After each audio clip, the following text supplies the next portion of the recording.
My peaceful creek became a battleground when the HOA declared it a danger to children and forced me to drain it, but they never expected what would happen when that water found a new path. What would you do if the same people who destroyed your sanctuary suddenly found their own homes sinking into a swamp of their own making? Water splashed against my boots as I walked along my creek bed, listening to the gentle babbling that had soothed me for the past 11 years. Birds chirped overhead while dragonflies skimmed across the surface. This little stream running through my backyard was my favorite thing about my home in Riverstone Heights. After long days fixing other people's plumbing problems, I'd sit by this creek and feel my stress wash away. Mr. Jackson, hey Mr. Jackson. I turned to see Timmy and Sarah Thompson waving from the edge of my property. These neighbor kids often came by to catch frogs or watch minnows dart between the rocks. Can we look for TADP today? Timmy called out. Sure thing, I replied, smiling at their excitement. Just remember to put them back when you're done. I watched them carefully step from stone to stone, their parents comfortable letting them explore under my supervision. My creek wasn't deep, barely reaching my ankles at its fullest, but it was alive with tiny creatures that fascinated the neighborhood children. Little did I know this peaceful scene would soon become a war zone. The first hint of trouble came in the mail a week later, a thick envelope with Maple Valley Homeowners Association printed in fancy gold letters on the corner. Strange, since our area had never had an HOA before. Inside was a welcome letter explaining that our previously unregulated neighborhood had been incorporated into the existing Maple Valley HOA from the newer development next door. I frowned at the attached paperwork: monthly dues, architectural review requirements, and pages of rules about everything from grass height to holiday decorations. At the bottom was a signature line with an ominous note: failure to return signed agreement within 30 days constitutes acceptance of terms. I tossed it aside, planning to ignore it. That strategy lasted exactly 3 days until Karen Westfield appeared at my door. Good afternoon, she said, her smile tight and practiced. I'm Karen Westfield, the Community Standards Director for Maple Valley HOA. I noticed you haven't returned your membership agreement. I'm not interested in joining, I said simply. Her smile didn't waver. I'm afraid it's not optional. Your property deed includes a provision allowing for HOA formation if 75% of area homeowners agree, and we've reached that threshold. That can't be right, I argued. I've owned this place for over a decade. The provision was always there, she said, handing me a highlighted copy of something that indeed appeared to be from my property documents. Previous owners never activated it. We just helping bring consistency to the whole area. I reluctantly signed the papers, but my stomach knotted as I handed them over. Wonderful, Karen said, tucking them into her folder. Our first neighborhood meeting is Thursday night, and she peered over my shoulder toward my backyard. We'll need to discuss that unauthorized water feature. Water feature, it's a natural creek. It was here before my house was built. Natural or not, it poses safety concerns. The Thompson children could wander in and get hurt. I couldn't believe what I was hearing. The Thompsons bring their kids here specifically to play in the creek. They love it. Well, Mr. Jackson, unattended water features are against HOA regulations. We'll address it at the meeting. Thursday evening found me sitting in a folding chair in the community center, surrounded by Nay, looking equally confused about this sudden HOA takeover. Karen stood at the front beside a man she introduced as Richard Westfield, HOA president, and not coincidentally her husband, were excited to welcome Riverstone Heights residents to the Maple Valley family. Richard announced, your homes will benefit from our proven property value protection strategies. I glanced around. Some neighbors nodded appreciatively while others looked as skeptical as I felt. The meeting dragged on with discussions about mailbox standardization and approved fence heights. Just when I thought they'd forgotten about about my creek. Karen clicked to a new slide in her presentation, a photo of my backyard. Moving on to safety concerns, she said this unauthorized water feature on Elm Street poses an immediate drowning risk to children. I stood up. That's my property and that's a natural creek that's been there for decades. It's not a feature I installed. The bylaws clearly state all water features must be approved and properly fenced. Karen replied, not bothering to address my point. It's literally 4 in deep. I countered. Mrs. Thompson raised her hand. My children play in that creek all the time. It's perfectly safe. Karen's eyes narrowed. And do you have liability insurance covering potential accidents on Mr. Jackson's property? Mrs. Thompson. The question silenced the room. The rules exist for everyone's protection, Richard added smoothly. We need that creek either properly fenced with a locking gate or filled in within 30 days. After the meeting, I approached the Westfields. A fence around a natural waterway makes no sense. Wildlife needs access. Wildlife is another issue entirely, Karen said. Raccoons, possums, they carry diseases. The creek attracts them to our neighborhood. Your neighborhood? I've lived here way longer than you have. Richard put his hand on my shoulder. Look, we're just following the bylaws. Everyone agreed to. We'll be sending an inspection team tomorrow. I'd suggest compliance. The fines can add up quickly. I shrugged off his hand and walked away, my mind racing. Something about this felt wrong beyond the obvious overreach. Back home, I pulled out my property survey and studied it carefully. The creek entered my property from the northeast corner, flowing from the direction of the newer development where coincidentally the Westfields had their massive house. I grabbed a flashlight and walked upstream, following the creek beyond my property line. In the growing darkness, I traced it through a wooded area between developments until I found myself at the edge of a small retention pond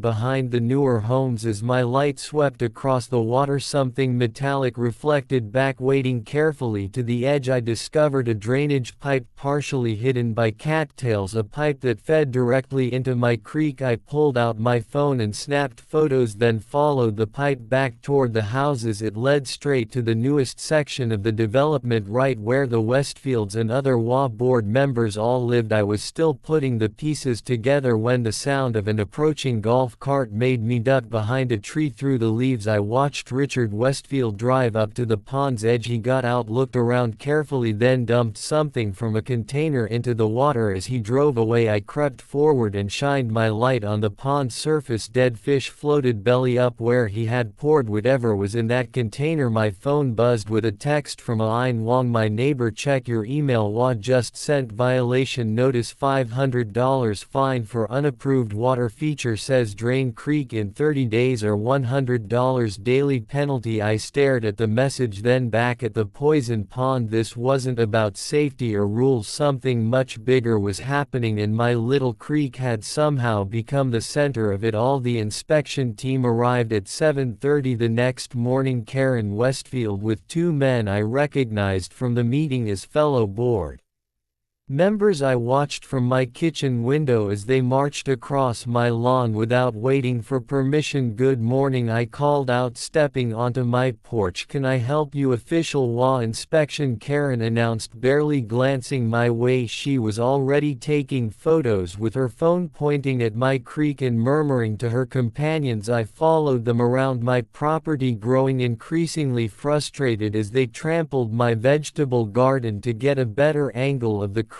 That's my tomato plants you're standing on. I said, you'll need to move this garden anyway, Karen replied without looking up. Vegetable gardens must be in backyard areas not visible from the street. It is in my backyard, visible from the side street, she countered, pointing toward the road that ran along the far edge of my property. Section 8, paragraph 3 of the bylaws. For 45 minutes they photographed, measured and made notes about my creek. Karen's face face lit up each time she found something new to criticize: excessive wildlife attraction, improper plant species, potential mosquito breeding ground. Those are native plants that naturally grow along waterways, I argued, and moving water doesn't breed mosquitoes. Standing water does. Karen smiled thinly. Are you an environmental scientist, Mr. Jackson? No, I'm a plumber who understands water systems well. I'm sure the board will take your expertise into consideration. After they left, I called the only lawyer I knew, Marta Rodriguez, who had helped with my mother's will last year. HOAs have considerable power, she explained after hearing my situation. Your agreement gives them authority to regulate aesthetic and safety issues, but it's a natural creek. It's been here longer than any of the houses. Doesn't matter in law, she sighed. They can regulate anything visible on your property. You can fight it, but honestly it could take years and thousands in legal fees. 3 days later the certified letter arrived: $500 fine for an unapproved water feature with orders to drain the creek within 30 days or face additional daily penalties of $100. That evening Mrs. Thompson knocked on my door, her children hovering behind her. We heard about the creek, she said apologetically. The kids are heartbroken. Timmy looked up at me with red-rimmed eyes. Can't you save the frogs, Mr. Jack? I'm trying, buddy, I promise. Though I had no idea how. After they left, I spread out maps of the neighborhood on my kitchen table. Something still didn't add up about the Westfield's aggressive push to eliminate my creek. I found an old geological survey online and compared it with current property maps. The creek didn't start on my property. It originated from an underground spring near the highest point of the neighborhood, which was now covered by the newest section of homes and including the Westfield's giant house. The next day I visited the county records office hoping to find more information about the development's water management plan. As I was examining property documents, someone tapped my shoulder. Fighting the creek battle? Asked Elaine Wong, my neighbor from 2 streets over. Her friendly face was a welcome sight. How did you know? We've all been there, she said grimly. They forced me to remove my koi pond last month. It had been there for 15 years. My grandmother cried for days. It reminded her of home. I'm sorry, I said, suddenly realizing I wasn't the only victim of the HOAs. Over. Elaine glanced at the map spread before me. Finding anything interesting? Maybe. Did you know this whole area used to be wetland? The developer filled it in to build those new houses. Her eyebrows rose. Including the Westfield's place, especially their section. And get this, I think they're diverting groundwater through my creek. I found a drainage pipe leading from their retention pond. Elaine's expression hardened. You should talk to Dr. Martinez at the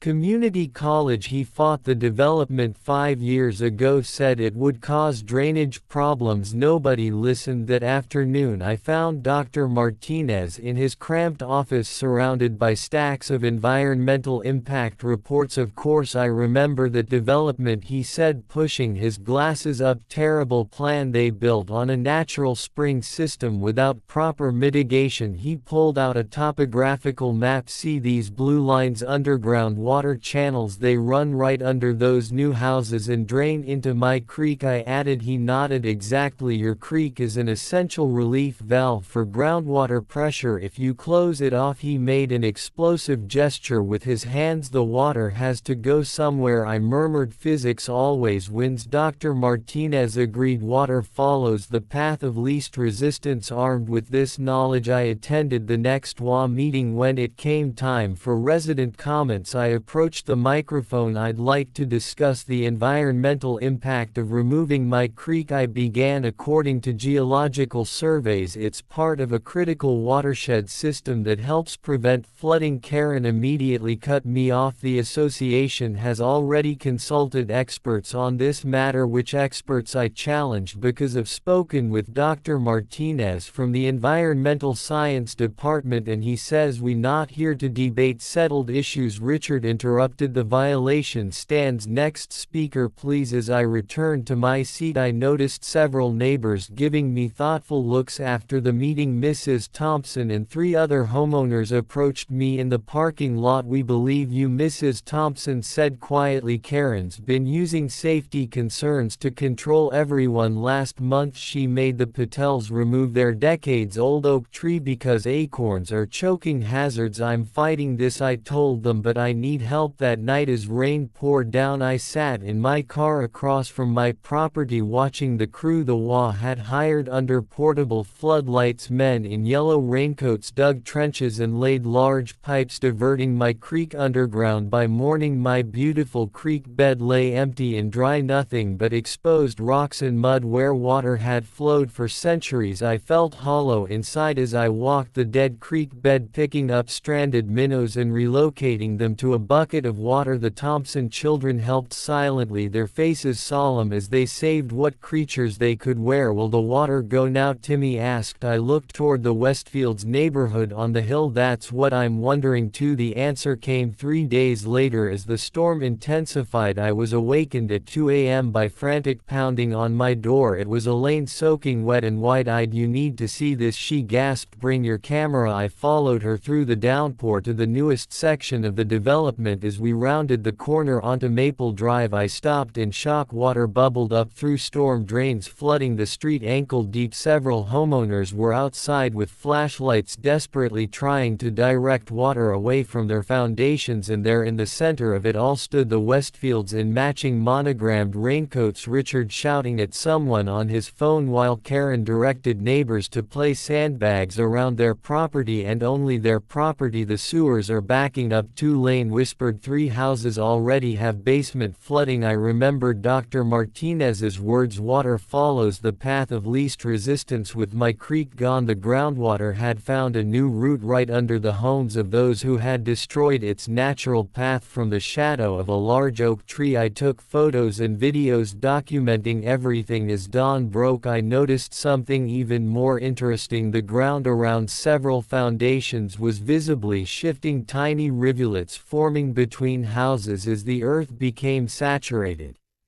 The Westfields' grand house sat at the highest point, seemingly safe for now, but physics always wins and water-like truth has a way of rising to the surface. They had no idea what forces they'd unleashed, but they were about to find out. You have 30 days to comply. The words from the HOA notice burned in my mind as I stood in the rain watching my beloved creek. Lightning flashed overhead, illuminating the water that had been part of this land long before any house existed. Couldn't sleep that night. Instead I pulled out my laptop and started searching. What rights did I have? What exactly was this creek? My simple questions led me down a rabbit hole I never expected. By sunrise my kitchen table was covered with printouts, watershed maps, property surveys and county records. My eyes burned from lack of sleep, but what I discovered sent a jolt of energy through me. This wasn't just any creek, it was part of the Riverstone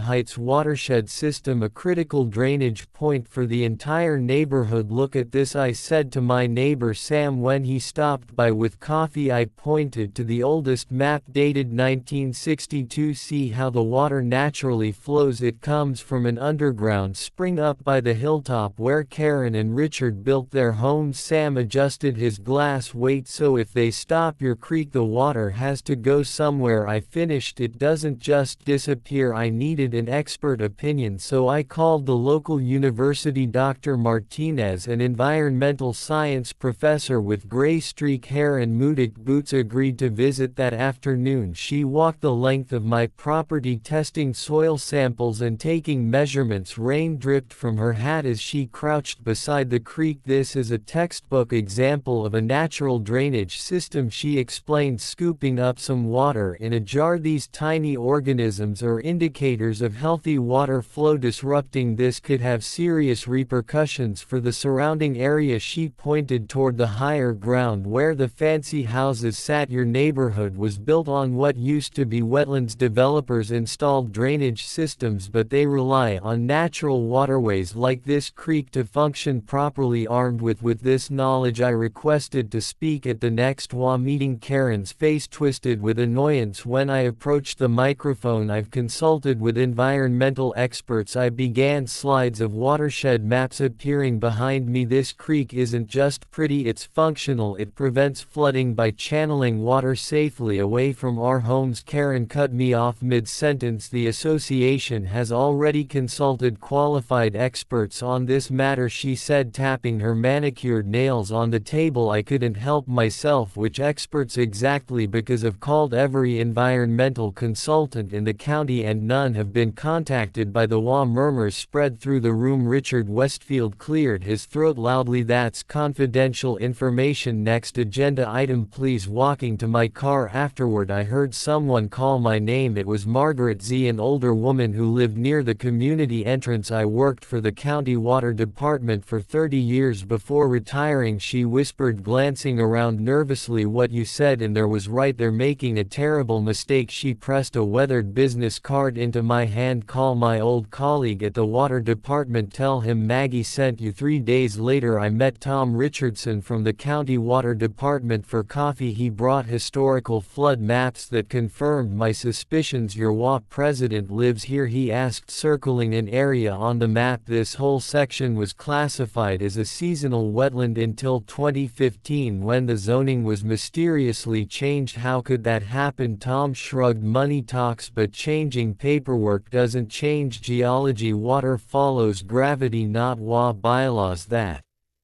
evening I received an email from the HOA. My deadline to move the creek had been moved up. They were sending contractors tomorrow. I felt sick watching the workers arrive the next morning. Heavy machinery tore into my backyard as Karen stood by her SUV, arms crossed triumphantly. By sunset, my beautiful creek was gone, diverted into underground pipes. The exposed creek bed looked like an open wound across my property. That night a massive storm hit our area. I sat on my back porch listening to the rain hammer against the roof. Around midnight, my phone lit up with notifications from the neighborhood chat group. Anyone else's basement flooding, water coming through my walls on Maple Drive, sewage backing up in downstairs bathroom. I pulled on my raincoat and boots, grabbed a flashlight and ventured out into the storm. Water pulled in the streets, but something caught my attention. The flooding wasn't random, it was concentrated around certain homes, particularly those near Karen and Richard's properties. Following a hunch, I sozed through ankle-deep water toward their street. What I saw made me gasp. Water bubbled up through their perfectly manicured lawns like natural springs. The ground around several foundations was visibly shifting, with muddy water seeping from beneath concrete. My phone rang. It was Elaine Wong. My basement is completely flooded and I'm not the only one. I know, I said, watching as Richard frantically tried to divert water from his garage with a broom. I'm looking at it right now. What's causing this? She asked. I felt a strange mix of vindication and dread as I answered. The creek water had to go somewhere, Elaine. It followed the path of least resistance, right under the homes of those who destroyed its natural course. As lightning flashed overhead, I noticed something even more alarming. A hairline crack had appeared along the side of Karen's house, growing wider as water continued to push up from below. My creek hadn't disappeared, it had simply found a new path, one that would soon teach the HOA a lesson they'd never forget. But even I couldn't have predicted what would happen next. Sirens wailed through the neighborhood at dawn. Emergency vehicles lined Karen and Richard Street as crews pumped water from flooded basements. I stood among concerned neighbors watching the chaos unfold. Emergency HOA meeting tonight at 7, Richard shouted through a megaphone. His designer shoes squelching in the mud. His perfect lawn had transformed into a soggy mess overnight. News vans arrived by mid-morning. A reporter thrust a microphone in my face. Sir, you live downstream from the affected homes. Has your property experienced any flooding? Strangely no, I replied truthfully. My property used to have a natural creek that helped control water flow, but the HOA forced me to remove it last week. The reporter's eyebrows shot up. The creek was removed right before this flooding occurred. Karen appeared seemingly from nowhere, inserting herself between us. The timing is purely coincidental. This is clearly a city infrastructure failure. She yanked the reporter away to show her the emergency pumps instead. My phone buzzed with a text from Aine. Did you see what happened to the Thompsons' house? It's the worst on the block. I hadn't. Making my way to their property, I found Sarah Thompson sitting on her front steps surrounded by soaked photo albums and family heirlooms. Her husband Dean carried waterlogged items to the curb. These were the people whose children Karen had used as an excuse to target my creek. I'm so sorry, I said, genuinely meaning it. They weren't my enemies. Sarah looked up with red-rimmed eyes. Our insurance agent just left.